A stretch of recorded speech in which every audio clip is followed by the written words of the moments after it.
motivated.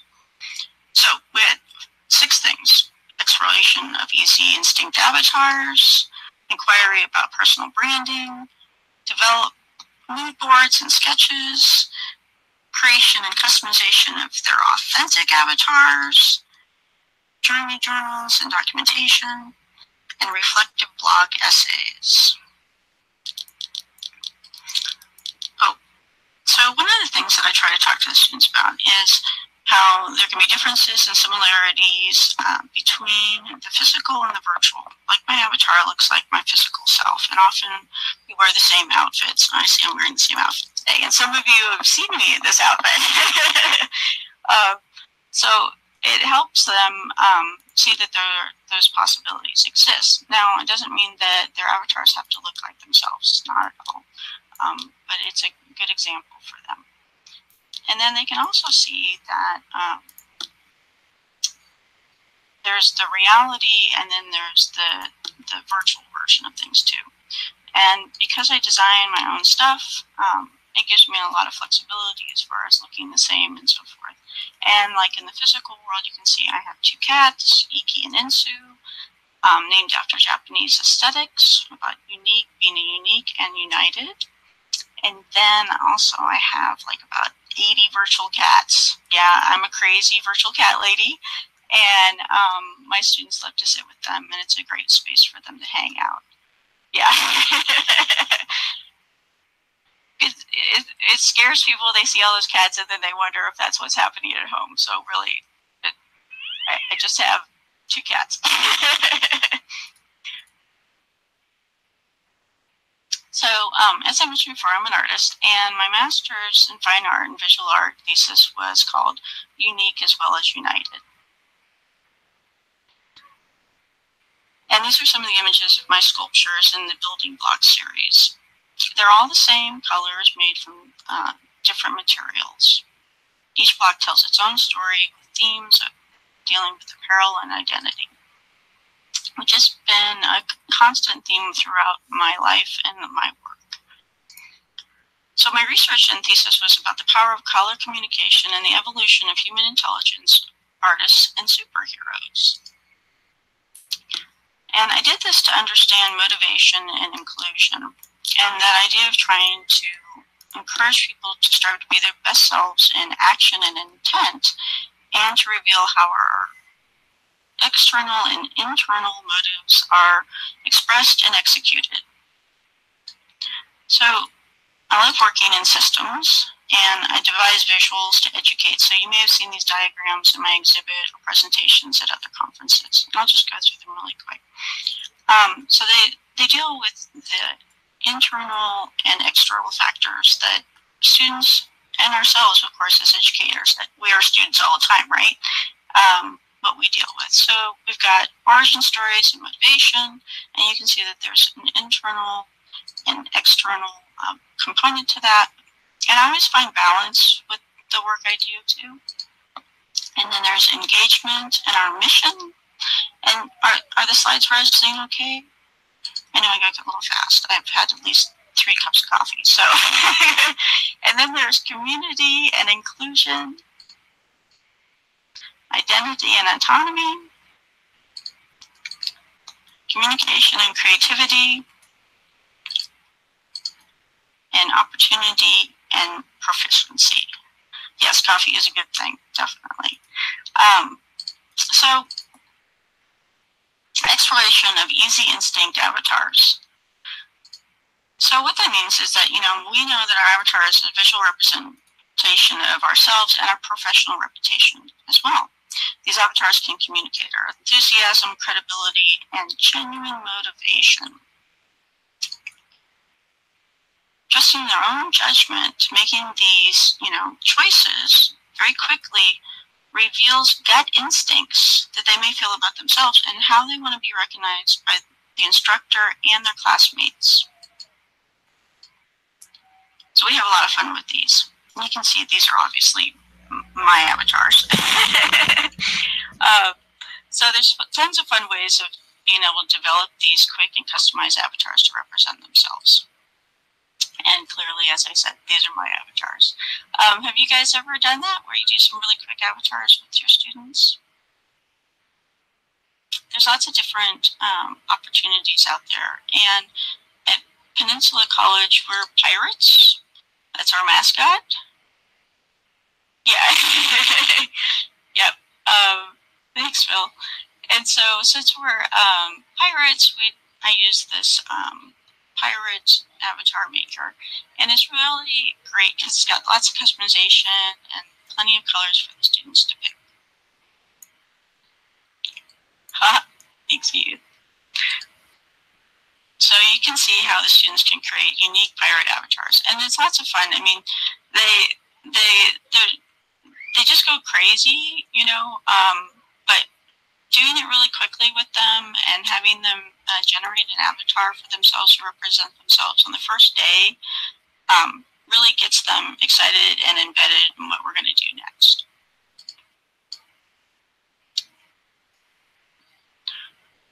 So then the next thing, good, well, so the next thing is inquiry about personal branding. So I like to ask a lot of questions. And this is one of the first assignments that I have for the students as a way to demonstrate their research skills and introduce themselves. And it's fascinating to me because, you know, sometimes they do nothing. They do nothing. They just go, I don't know. I don't care. And you'll see the questions. Maybe you'll be able to answer them as I go through them as well. So here they are. Please introduce yourself to the class and express how you would define success related attending this class or Peninsula College. Now, the reason why I do this is because I want to find out, you know, what their deal is. So I give them an example of mine, which is a little long-winded. And pretty much it's like just knowing that you do something. Just do it. The next question I ask them, do you know the definition of your first, middle, or last names? Now, how many of you guys know that, of your names? Have you ever researched them? Excellent. Well, so for example, for me, my name Renne is Scottish for small but strong. Emiko, which is a Japanese name because I was born in Japan, means smiling child. And Brock, it means badger, or to buck, right?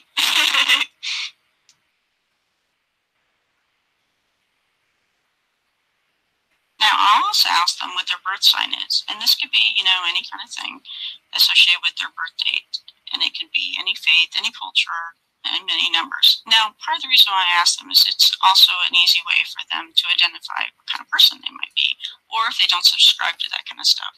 So for me, I'm a 9-wood monkey Aries sun and Leo moon. That shouldn't surprise you.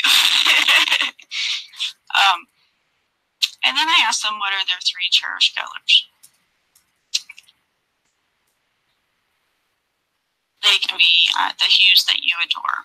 And these should be one that motivates you, one that describes you, and then one that inspires you. So really quick, what color inspires you?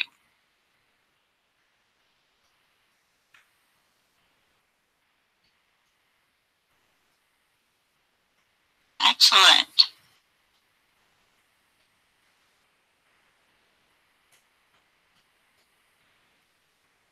Thank you, Buffy, for sharing that.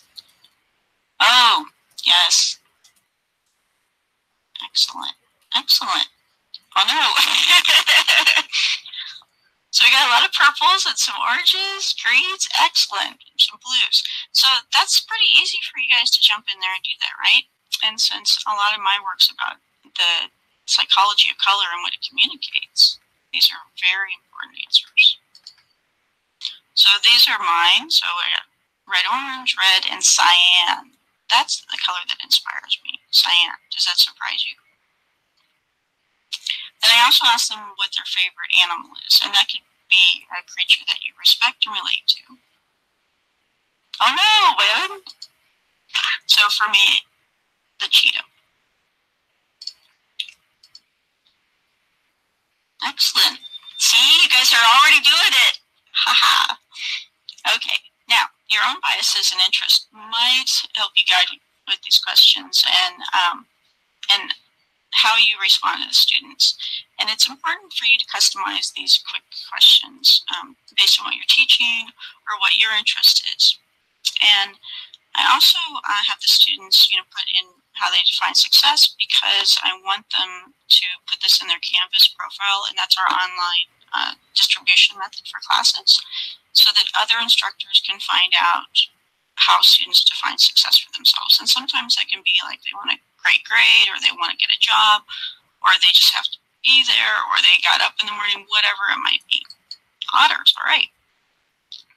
And the other thing I find is that the students really renew power within themselves when they find out what their names mean. And for some of you, you probably do know what your names mean, and it is surprising that how it comes together. Now, you want to respond to these answers that the students give you, and since I'm an uber geek, I do it in my own geeky way. And yes, that is me with my favorite author, Douglas Adams. I have my students read The Hitchhiker's Guide to the Galaxy for my intro class. So, of course, I create custom tells, images for them that they need not lose. And thanks, Marcus. And more coffee. And they use them for their blog header. So it's a great way to get them started and be action-packed. So most students discovered the results are surprisingly spot on. So you can see one of my students here. Isn't this great? He totally looks like his avatar.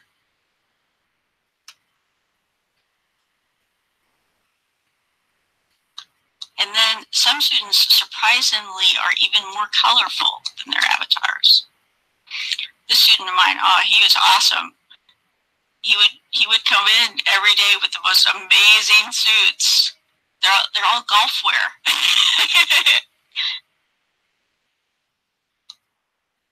I know, right? Oh. Okay. So, from that, they are going to develop mood boards and sketches. So a mood board is a visual collection of inspiration and brainstorming. It can be a creative collage that includes images, words, and reference materials. Both mood boards and rough sketches are they deliver deliberate visions of, and we try to do this as open and as casual as possible, so that they understand that happy accidents happen, and they find that these associations within the boards really make a difference. I try to make it real loose and offer up a lot of crayons as well. Vision boards are another name for this exercise, and I know some of you like making vision boards. So I also try to build studio spaces and galleries for the students that they can have a hands-on experience and display it. And this can happen, in the actual classroom as well. So these are some examples from my own vision books.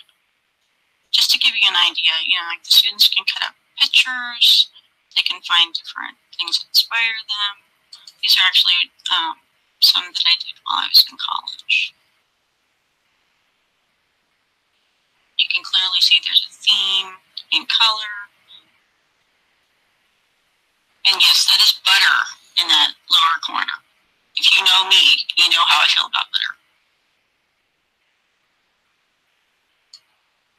So there are two stumbling blocks that the students run into, and those are performance perfection and the fear of negative judgment of their rendering skills. So it's very important to be very encouraging with them and loose in these formats to make the production very action-packed and fast. And what you'll see is that then that speed suspends any apprehension. So doing something quickly makes a huge difference for them.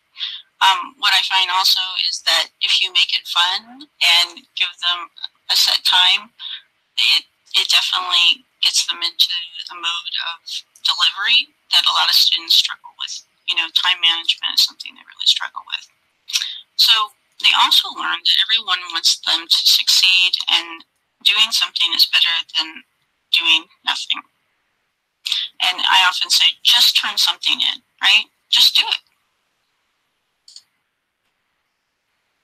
Oh, let me back up for 1 second. So you can see that right here is the sketch of a project that the student's working on, and this is their mood board and their sketch, and then you can see the final result of what they built in Second Life.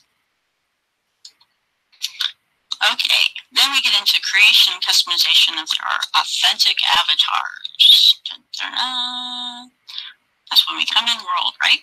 So prior to coming in to our virtual environment, I have my students write about the concepts of dressing for success. So they do a fair amount of research, and since they've already been working with colors and images to express themselves, this makes a lot more sense.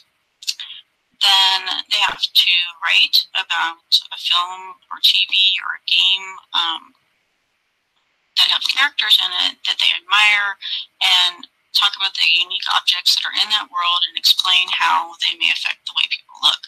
And, you know, we can see that in all kinds of movies. And what's been surprising to me lately is that a lot of the students will give us examples from games.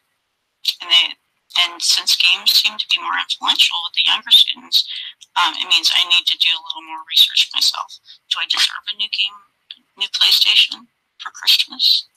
Can I get some yeses on that one?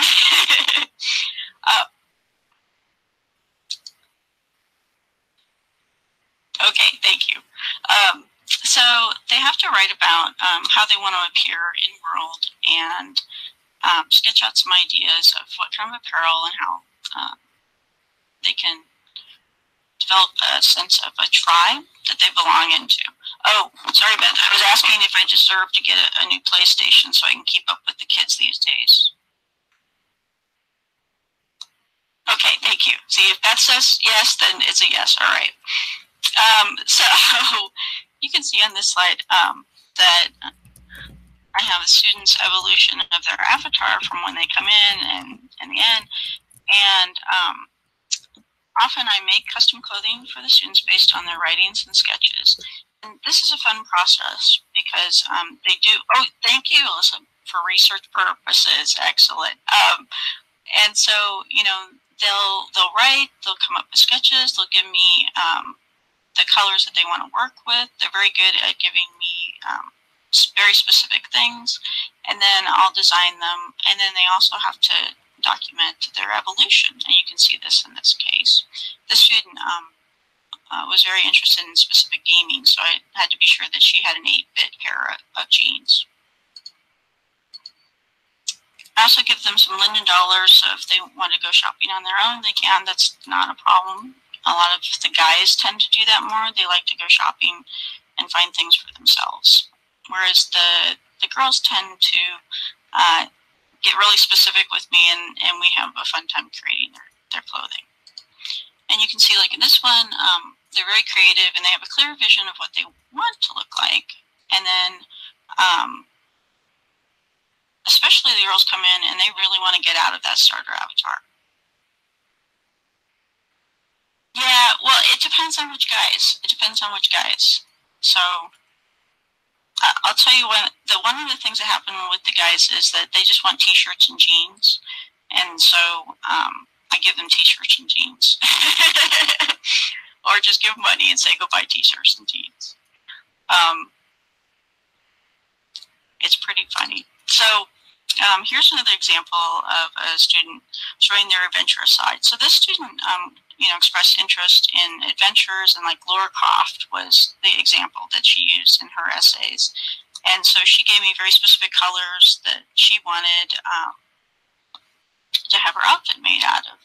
And then she also wanted to make her own apparel. So I taught her how to make her own jacket, and she used one of her textures from one of her assignments. And like night and day, there are some that are not so invested in setting up their avatar, and then others that take a more reflective approach. And it's always very interesting to me to see how this goes. And you can compare their quick avatars to their avatars that they have in Second Life.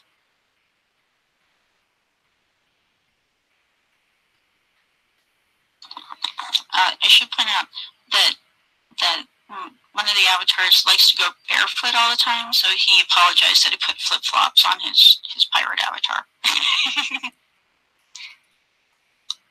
Oh, well, this happens in all of my courses, actually. So I can make a list of that in the end. How's that sound? Yeah. Because all of my students have the opportunity to work with me in Second Life, regardless of what class they take. Okay. So next thing, how long does this process take? Oh, real quick. So with setting up their avatars, I try to do it within the first 2 weeks. Sometimes it takes 3 weeks. And they're pretty fast. I mean, I bring them in and we just go for it. But they also realize that they have to be pretty active in the process. Thanks for asking. And I encourage you guys, do ask questions. I do get derailed easily, though. So students are encouraged to have a journey journal that they document their process, including their personalized research and unique designs. And these are, physical journals that they have. Some of them are, simply notebooks or PGs. Some of them they may have on their phone where they're just taking pictures and putting the things together. They reveal how the mood boards and the sketches become thoughtful application of ideas and engagement.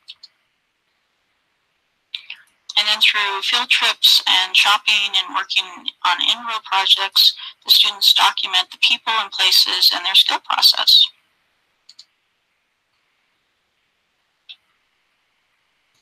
Each journal is unique, and those screenshots and snapshots while in world and working are an assignment that they collect and they curate in virtual galleries and on their web portfolios. They have a lot of fun with that. So a blank page can be terrifying or inspiring. What is it for you? Terrifying or inspiring?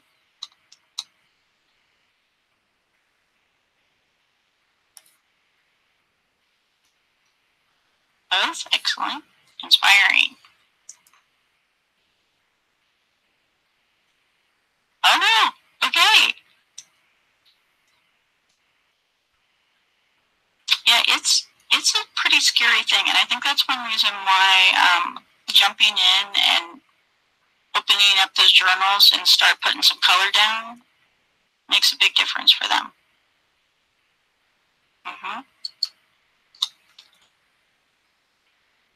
Excellent.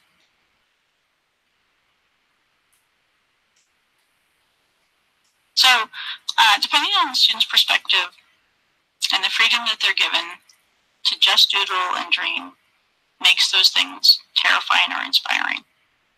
And, spilling coffee on it does help too. It really breaks it. So, it's not perfect anymore. It's not, we don't do it on purpose, although we had a major soda incident the other day. But it does, really make it so that it's something that becomes action-packed and deserves, that kind of attention. And those, like I said before, those happy accidents happen. There you go. There you go.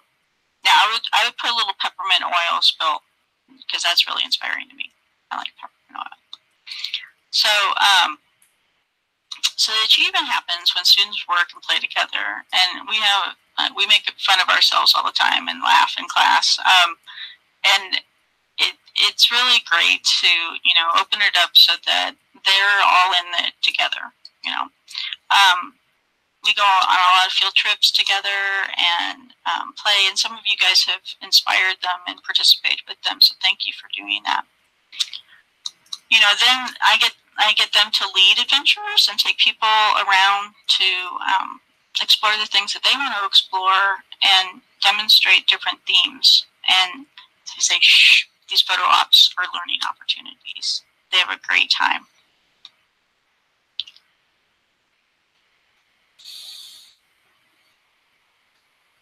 Ah, excellent. Olive tree, that's a great idea. Thanks, Thunder. Well, so the students work as teams, and they share what they've photographed and learned, and it's really cute to see, you know, at the end of the day, them exchanging pictures, emailing pictures to each other, passing their flash drives to each other so they can copy the different images that they've taken in World. And they also scan a lot of their journals so that they can bring those images in World as well, and on their blogs. Okay, then we come to the end of this. So don't worry, it's not the end of me talking. So they develop reflective blog essays. So in all of my classes, my students are required to have a WordPress blog for their e-portfolios, and this is where they publish their weekly blog posts and assignments. I use WordPress because it's free, and most of the themes for the blogs have responsive design. And that way they can be viewed on a computer screen, tablet, and phone. And the students learn a web platform that they can get paying gigs for. That's the #1 thing I get asked by local businesses about students. Can a student come and build a WordPress website for us? Yeah. Don't tell them that they're learning. It's really great. And then the other part of, you know, developing this is that I provide them a topic for their blog essay each week. And this might relate to their reading or their media assignments or the inquiry about the impact that their work has on the world. And it really helps to give them a subject for these posts every week, instead of just kind of like randomly going, you know, whatever, you know, you can come up with it yourself. And because giving them that subject is like a treasure map, and that invites a quest to happen. And what I find also is that these essays that the students do every week, they, you know, are pretty grumpy about it at the very beginning, but then they realize after they're not in the class they want to keep making them. So that's pretty awesome. So one of the things that they do demonstrate through all of this is how in a virtual environment relates to the actual physical passions that they might have while teaching them something new and surprising about themselves. And so this is a great example of one of the students who, I didn't know this about them, and I've actually been working with them for like 9 years at that point. They weren't a student that long, but I knew them for that long. And I never knew that they were into motorcycles. And so we came into Second Life, and they were taking classes. It's like all of a sudden, you know, she wanted to go shopping, she wanted to do all this stuff, and it ended up, she started finding all the things about motorcycles and dressing up so that she could look like herself, wearing motorcycle gear. And it was really awesome for her to be able to express that part of herself in World, and then also to question why did she like to go on these adventures on a motorcycle. So it's really cool. And I had no idea. And I didn't even know there were so many motorcycle things out there. That's cool. Often the blog posts contain meaningful and heartfelt stories. They enhance the experiences that we get to enjoy in their wake. So this student actually works in the national park, which is right behind my college, actually. And she wanted to create a virtual environment that would teach people more about the creatures that live here and our beaches. And so she also wanted to, you know, demonstrate how we have orcas that swim within our Salish Sea. And a lot of her work, you know, dealt with these environments that she wanted to bring them in World to get you to appreciate them when you're out. And so this is a couple of pictures. A lot of the students have pictures of themselves with our orcas.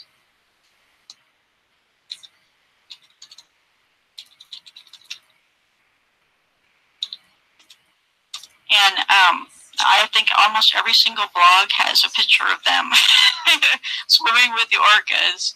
It's amazing. And when I was putting together the images for these slides, I couldn't choose, you know, I was having trouble choosing one. And I chose this one because you can see her beautiful dress. So the one thing that we couldn't find to add to our environment, which we'll have to make ourselves, was the kelp that grows in our area. And I said, "You mean like your dress?" It looks like beautiful kelp. And so, you know, these funny happenings, you know, really make a difference, and the students write a lot about what happens. So this amazing insight and revelations about the students' motivation via their avatar development are posted on their blog, and they share them also with social media.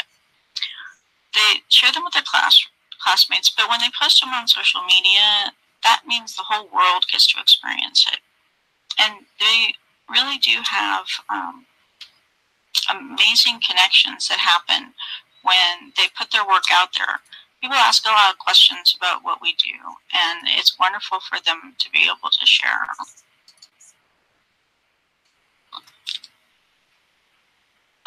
Good question. How long is the whole class? So we have 10-week, 11-week terms. Yeah. So I'm encouraging you to hurry up, and you are welcome to join them. You want to swim with the orcas? I'll be sure to friend me, and I'll send you a link so you can hang out with those orcas. So what I want to do is finish up my beautiful slides and remind you that you're never lost when you're looking for yourself, and you'll discover what makes you tick. So let me open up for questions, and let me say thank you very much. And I can go back and forth in beautiful slides. So let's see. Awesome. Was it fast enough? Because that's what it was about, being fast.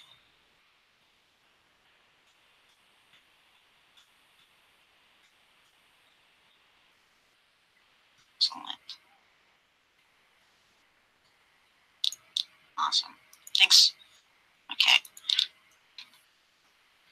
So let me, and thank you guys for typing some of my answers too. So let me scroll back. And guys, thanks for asking questions. So do you have to go to swim to be in my class? Absolutely not. So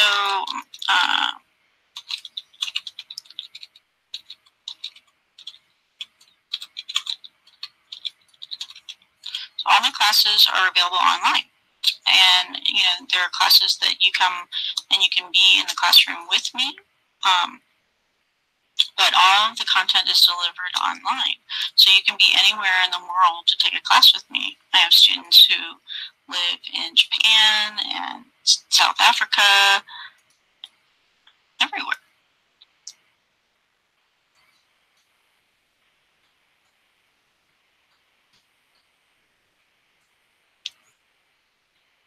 And it's pretty amazing how the fact that we can deliver our content online makes people have a lot more freedom, right? I mean, here we are in a virtual space, and we're all together. We're living all over the world, but we're all together. And when a lonely student is able to come in world, they realize that they're not alone. And that avatar that represents them makes a big difference.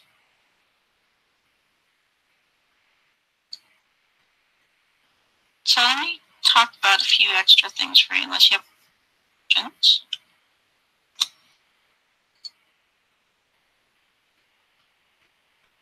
So let me talk a little bit about delivery methods with your students. So one reason why I use WordPress blogs with the students, and I'll try to type as I'm talking.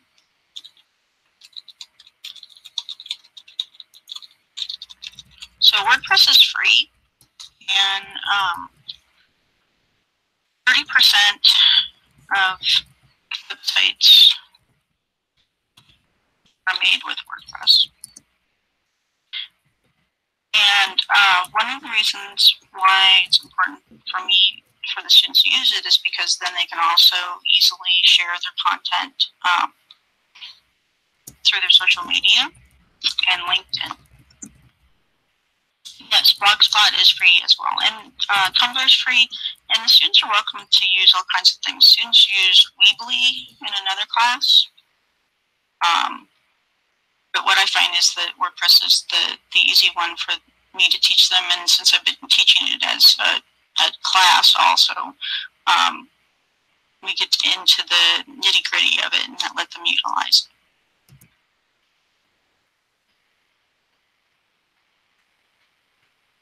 Oh, good question. So, do they get information overloaded to learn all this stuff? Absolutely. That is like the number one thing I tend to do is, overwhelm them with lots of information. And the students don't have to participate in World. So that's one component that they can choose not to. And that happens sometimes in our classrooms and with our students, because of limited access, and their computers may not be able to run Second Life. What I find is that the students tend to, find something that they're really excited about, so they will work toward it. And that's one reason why the customization of their experience in the first 2 weeks is very important.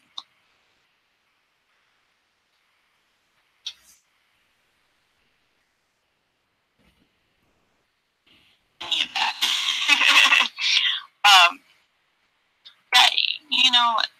I'm sure a lot of you experience flow, and that's when time disappears and you're demonstrating your passion and your excellent skills. And the students find something that they're really excited about, and there's no stopping them.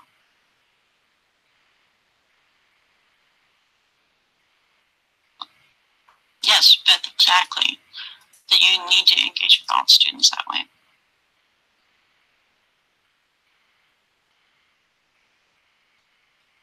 And one of the reasons why I wanted to talk about this today was to encourage all of you to, jump in. I'm definitely the kind of person that kicks people off the end of the pier. I'll give you a lifesaver if you need it, but I definitely believe in, jumping in and going for it and doing things in a quick pace, because then you can relax. You can let them be the guide of their own education. We're here to be guides, not necessarily be overlords. And I think that this environment that we teach in gives them access to so many more guides. Look at this audience. Wow. We're full of people who make a difference, that are experts in their field, that can mentor and encourage. That's why it's important for me to get them in here and feel like they have more power over what they're doing.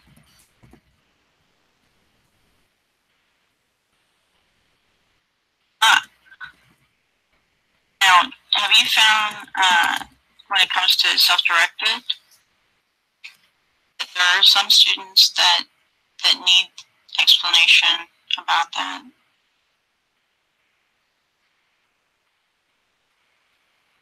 I've seen a shift in the students. I've been teaching for 23 years in college, and I've seen a major shift in how the students work. Have you guys experienced that too?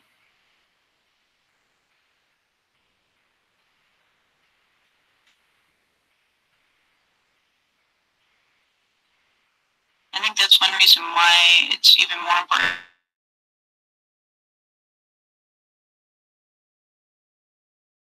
for me in the very beginning. totally, right? Yeah, I mean, I was very lucky as a kid. The students recognized that I was not going to pay attention to them. I had my own thing, and I was at an accelerated level. So when I was in second grade, they would scoot me out of class and let me go to the library and do research, and then I would come back to class and do presentations and teach my classmates. And I think because I had that experience at such a young age, I enforce it upon my students to do similar things. Within the classroom, they have to get up in front of everyone and teach too. And when they build something like this, they have to come up and explain their process. And we all know that when we teach others, we learn more. Excellent, Beth. Yeah, I figured out letting me do that, then I wasn't going to be a pain in the butt in the class. Yes, so let me tell you, like, I'm getting to the point with some of the high school instructors, I tell them they're making my job harder because they spoon feed everything to the students.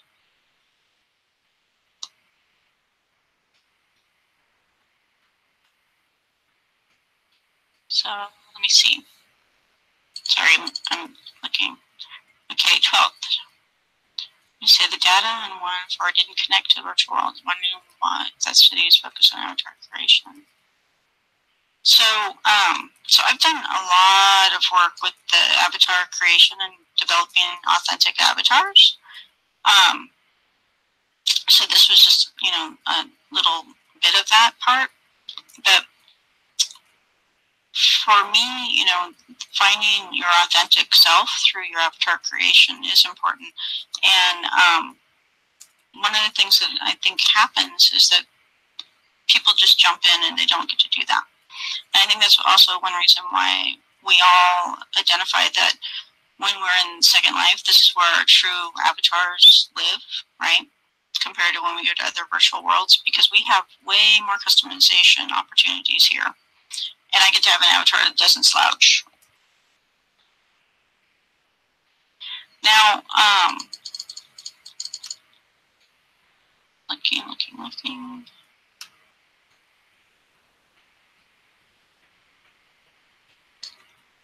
Yeah. So, Todd, what did you think about that? That there's a combination of, you know, the physical experience of research and investigation, insight, and then applying it virtually. Yeah. Do you find that the students, you know, develop avatars that are like themselves, or totally different?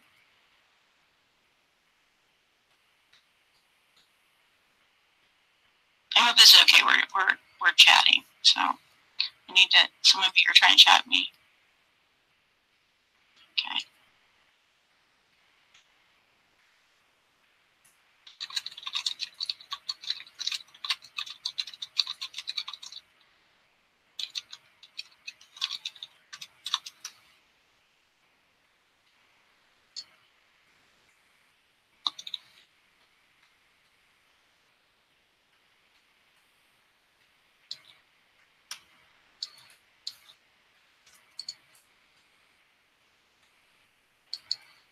Yeah, they change their avatars. Isn't that interesting? The shapeshifters. Like I always talk about having to be consistent in character so people trust you. But if you're always changing, then that's your consistency, right? Yeah.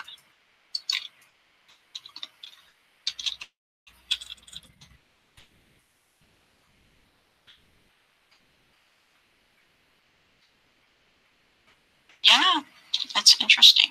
So I'm an old school D&D'er, and I find that many characters that were made actually or the actual person. Some might be trolls, but they were trolls too in real life.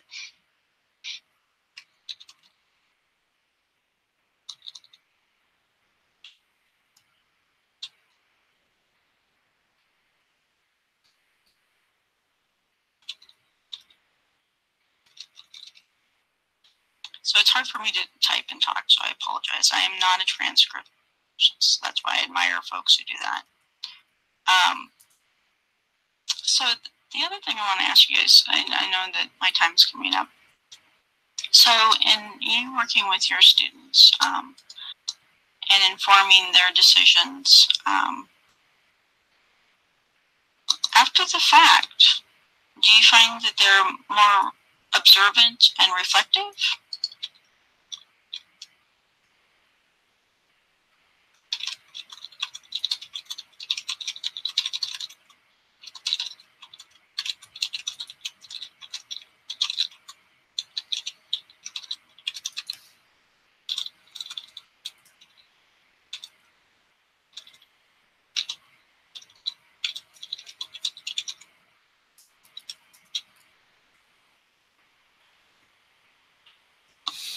The thing I see that students experience in, quickly developing an online persona is that they learn to introduce themselves quicker in the physical world.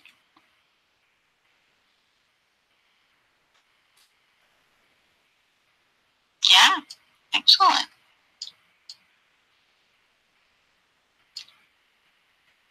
Awesome.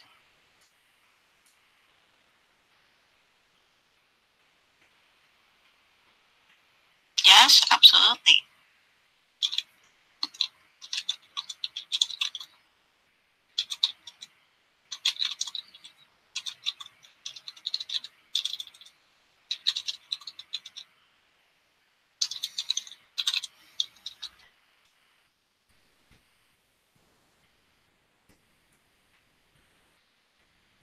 I also find that they're not afraid to ask more about other people. They become inquisitive.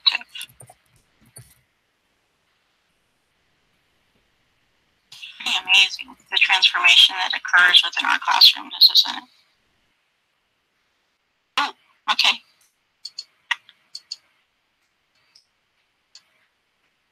Okay, do you guys have any other questions for me? I know I went through things pretty fast.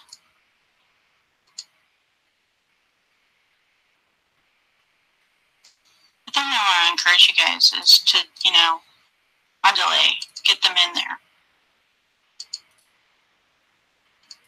and to go for it. Be sure you document the process and get them to document as well.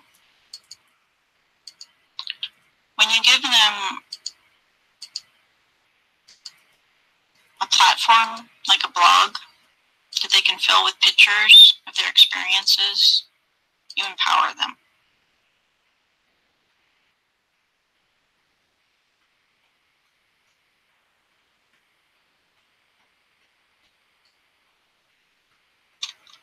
There you go. Is that what you're looking for?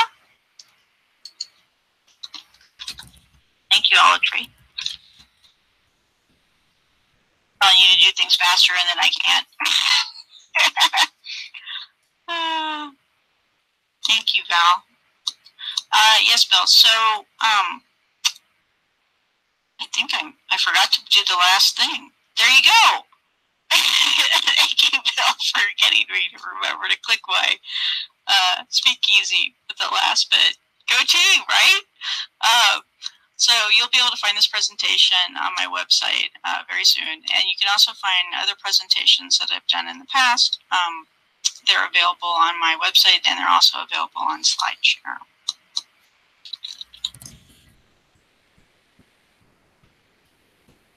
And you're also welcome to visit our Sims anytime. You can find links on my website as well for that.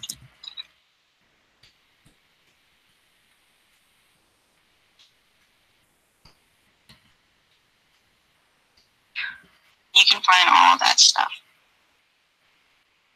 Ah, good question. Yes, I think Marcus has been capturing this. Thank you, Marcus, for doing that. Other questions? Okay. I just encourage you guys to, get in there and try some different tools. Give students an opportunity to be reflective and document the process that they go through while they're in World. I can tell you it's amazing and touching some of the things the students write and the experiences they share. It's a way of building cohorts, and when they're together, they're more successful.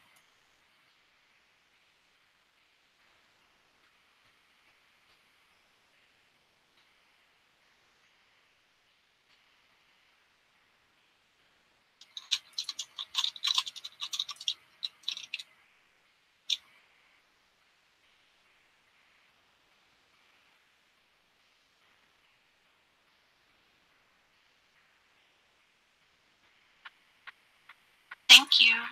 Thank you very much, guys.